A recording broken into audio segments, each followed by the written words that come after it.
ناظرین، پاکستان تحریک انصاف کے لیے مشکلات میں اضافہ ہوتا جا رہا ہے۔ دیکھتی آنکھوں اور سنتے کانوں کو اسد علی بلوچ کا سلام۔ آج ہم اسی موضوع پہ بات کریں گے۔ پاکستان تحریک انصاف کے رہنماؤں کو 10 سال کی سزائیں دی گئی ہیں اور شاہ محمود قریشی کی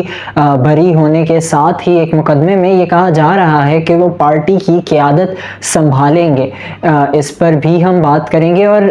آج کی اس ویڈیو میں جانیے کہ کیسے مراد سعید کو انہی کی پارٹی کی جانب سے کی گئی ترمیم ڈبا سکتی ہے۔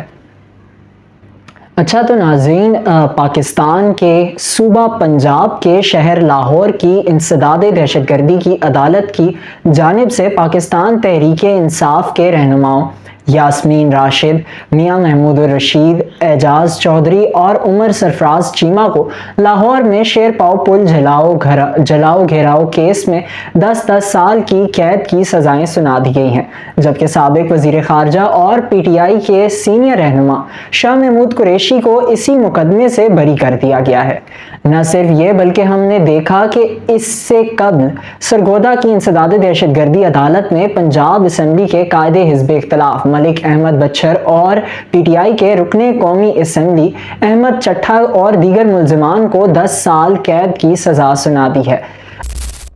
اسی کے ساتھ ہم نے جب یہ خبر موصول ہوئی کہ شاہ محمود قریشی جو کہ پاکستان تحریک انصاف کے سینئر رہنما ہیں، ان کے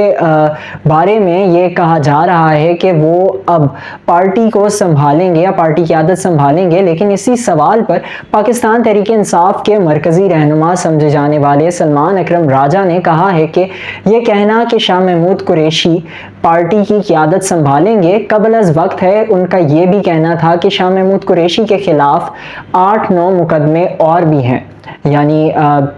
ان سمپل ورڈز ان کا یہی کہنا تھا کہ ابھی یہ نہیں کہا جا سکتا کہ شاہ محمود قریشی آ کر پارٹی کی قیادت سنبھالیں گے، اور پاکستان تحریک انصاف کی مشکلات میں ابھی اور اضافہ ہوتا نظر آ رہا ہے، کیونکہ مراد سعید